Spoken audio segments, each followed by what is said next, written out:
If you're a business acquirer and you're considering doing roll-up acquisitions or you're already doing this, here's some criteria that I found from Brad Jacobs that I thought was pretty interesting about how to pick the right industry for your roll-up, how to pick the right industry for your consolidation play, essentially.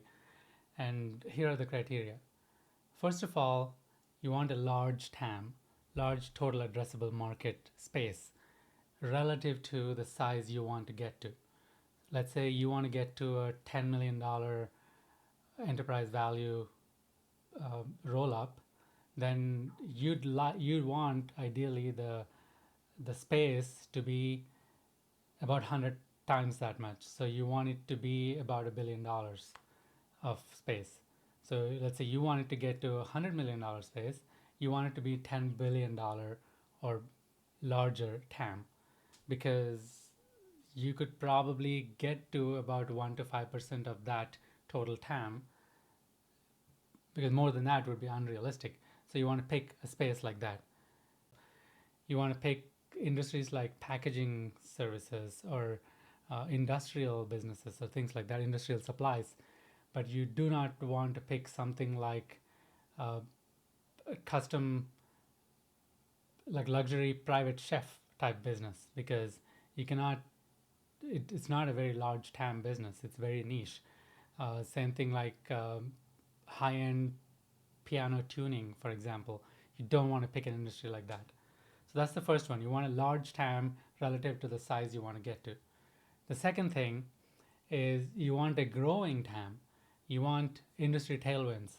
So you don't want to acquire a business in a declining market, because if you if you are if you are making acquisitions in a industry which has structural tailwinds, then he says when you show up at 7 a.m. in the morning, you're already ahead because there's strong demand. So you're already growing without you making an effort towards it, right? So, for example, again, you want to pick an industry like home health, for example, because it has structural tailwinds, but you do not want to pick an industry like mailing services, right? Because physical mail is gradually on the decline. So that's the second one. So you want to pick large TAM and a growing TAM, right? And the third criteria is you want to pick an industry with high fragmentation. So if there are already large players in the industry and they've consolidated already, you don't want to go into that industry because there's going to be very little room for you to make to grow by making acquisitions. For example, you don't want to pick industries like telecom, like cell phone businesses. You don't want to do that because there are already 4 or 5 large businesses and they've already consolidated. Same thing with large hospital systems. They're also already consolidated. You don't want an industry like that. But you can pick industries like HVAC, plumbing, electrical. These are, very popular because they're fragmented and there's thousands of them around out there. There are big players, but they don't occupy a large space. They don't occupy. They don't. They're not a large percentage of the TAM right now. And the next criteria is operational leverage. You want to acquire in a space where 1 plus 1 could be more than 2, which means when you combine these businesses, you are actually getting some kind of operational leverage, either through purchasing power or through how you rearrange your staff, maybe, right? Or better retention for your staff, for example. Um, so you want to pick industries where you can get these type of leverage, this type of operational leverage. Some businesses you do not get that because there's very high variable costs, and the a lot of the cost for the business is dependent on the labor there. For example, high-end consulting or restaurant businesses, there is high variable costs because restaurant businesses usually are a third, a third, a third, third, a third, and a third, which is a third is your food costs, supply costs, and then third is utilities and location and rent and things like that, and then third is your margins.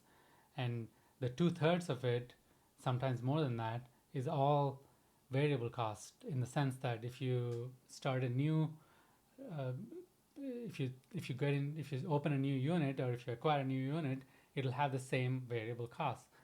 You cannot combine these two and reduce your variable cost there. You may get slight advantage with food costs. Of course, McDonald's gets that because of their purchasing power, because they're a large franchise, but it's not a lot. So you don't want industries like that, but you can acquire in industries like, for example, specialized healthcare, like dermatology businesses or veterinarian, things like that. You can get a lot of consolidation advantages by consolidating the back end there. And for example, billing and things like that, it's very time consuming, and you can do that, or you can apply AI to it, and you can get a lot of advantages via consolidation. Field services, another area that could be good, because you'll get consolidation advantages. So that's the fourth criteria. So we have so far large TAM, a growing TAM, high fragmentation, and scope for operational leverage. And the last one that Brad Jacobs looks for is tech backward. So you want to acquire in an industry that is relatively tech backward, so that you can bring in new tech, and you can gain that